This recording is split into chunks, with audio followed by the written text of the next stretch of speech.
Life Study of Matthew, Message 69. Pressed in Gethsemane, arrested by the Jews, judged by the Sanhedrin, and denied by Peter.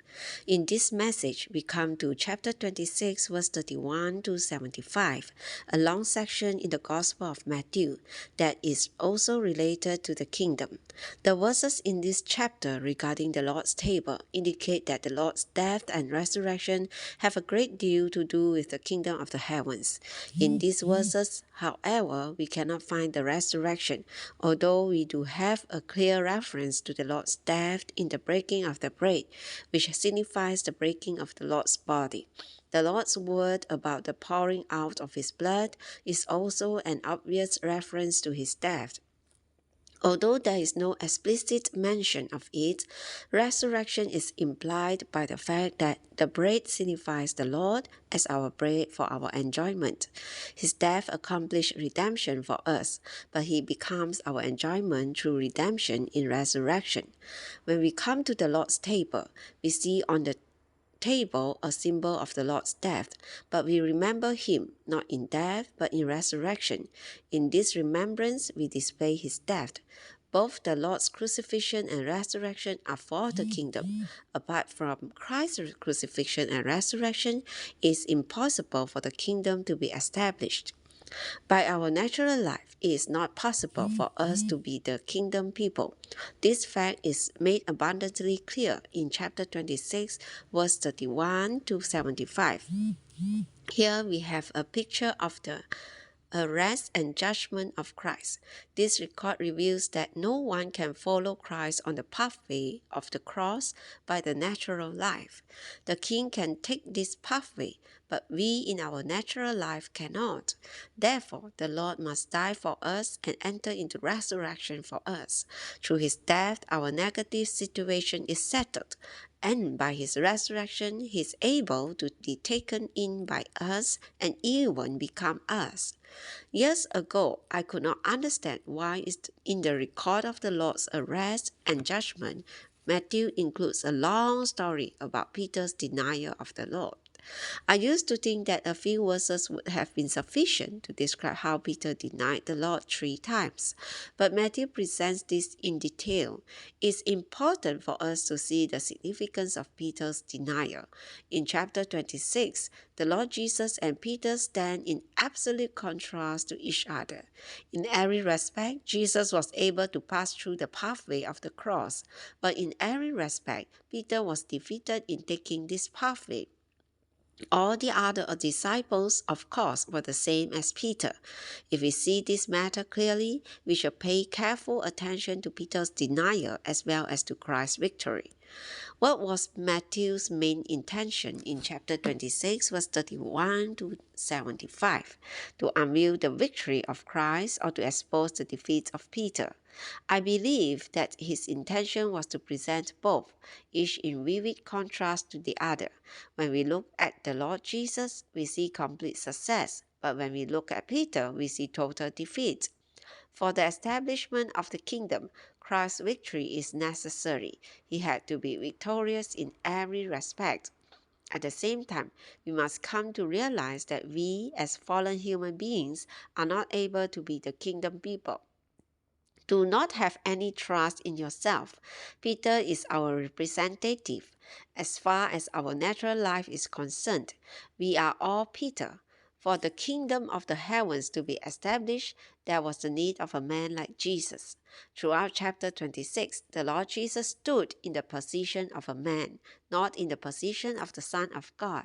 In order for the kingdom of the heavens to be established, he stood as a man, a successful man, a victorious man, as a man that could withstand any hardship, defeat, opposition, and attack. As we consider this picture of the Lord Jesus, we should receive the clear impression that in our human life it is impossible for us to be the kingdom people. The 12 disciples had been under the Lord's teaching and training for 3.5 years. During this period of time, they were with the Lord constantly. Peter, a fisherman, was called in chapter 4, and he began from that time onward to follow the Lord Jesus. The Lord took special care to train Peter in a particular way. Peter heard the decree of the constitution of the kingdom of the heavens, and he heard all the mysteries concerning the kingdom. He was trained concerning Christ being the Son of God, concerning the building up of the church, and concerning the pathway of the cross. He was dealt with on the Mount of Transfiguration and corrected regarding the paying of the poll tax. Time and time again, Peter was adjusted. It is difficult to believe that such a qualified and trained person could take the lead in denying the Lord. If Peter could not succeed in following the Lord, then who can? If Peter had denied the Lord in chapter 4, I would not have been surprised. But it is hard for me to believe that in chapter 26, after being with the Lord for 3.5 years, Peter could deny him.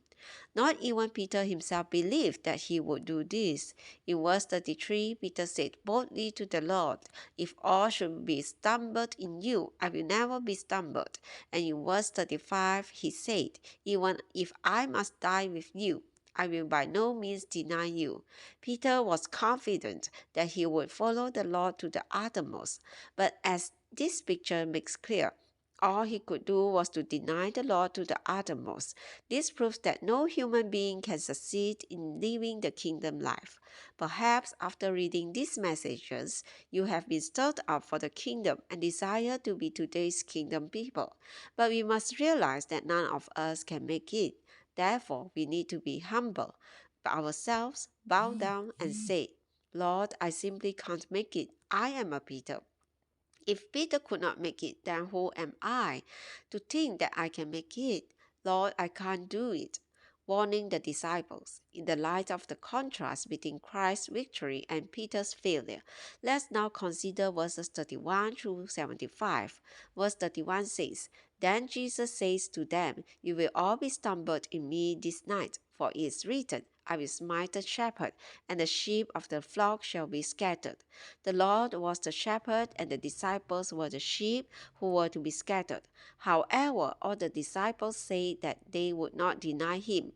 All of them, especially Peter, had the assurance and the confidence that they would follow the Lord to the end, no matter what the pathway might be. In his warning, the Lord promised that he would be raised up and go to meet with them in resurrection in Galilee. He also predicted that on the night of his betrayal, Peter would deny him 3 times. Pressed in Gethsemane. After warning the disciples, the Lord went with them to Gethsemane. Gethsemane means the place of the oil press. The Lord was pressed there to flow out the oil, the Spirit. After taking Peter, James, and John, the Lord went to pray alone. When he returned from praying the first time, he found the disciples sleeping.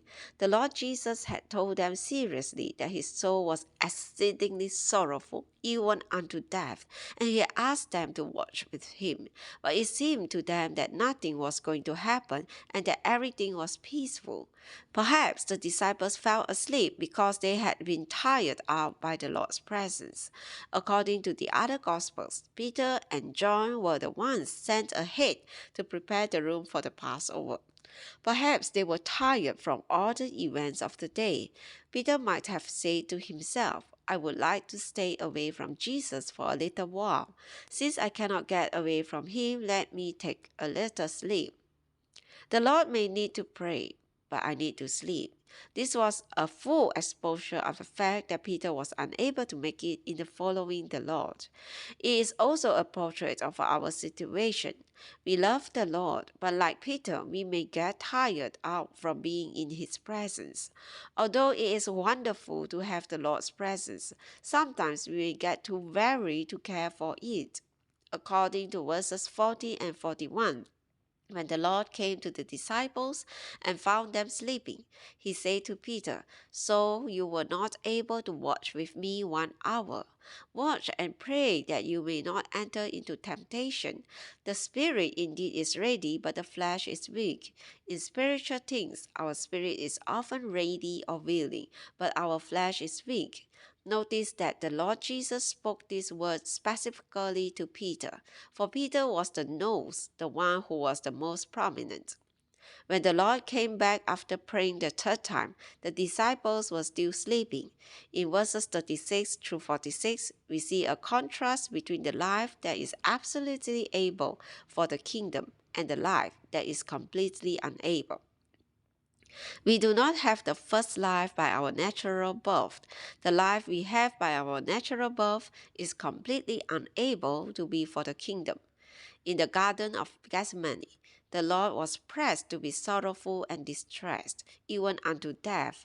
After praying to the Father 3 times, he took the Father's will and was prepared to be crucified for the fulfillment of the Father's will. Arrested by the Jews. Verse 47 says, And while he was still speaking, behold, Judas, one of the 12, came, and with him a great crowd with swords and clubs from the chief priests and elders of the people.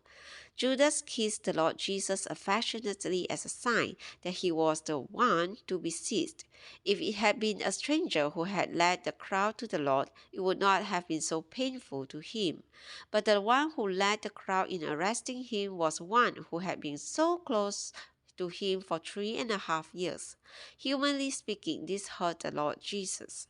When the Lord was arrested, one of the disciples, Peter, reacted by drawing his sword, striking the slave of the high priest, and cutting off his ear.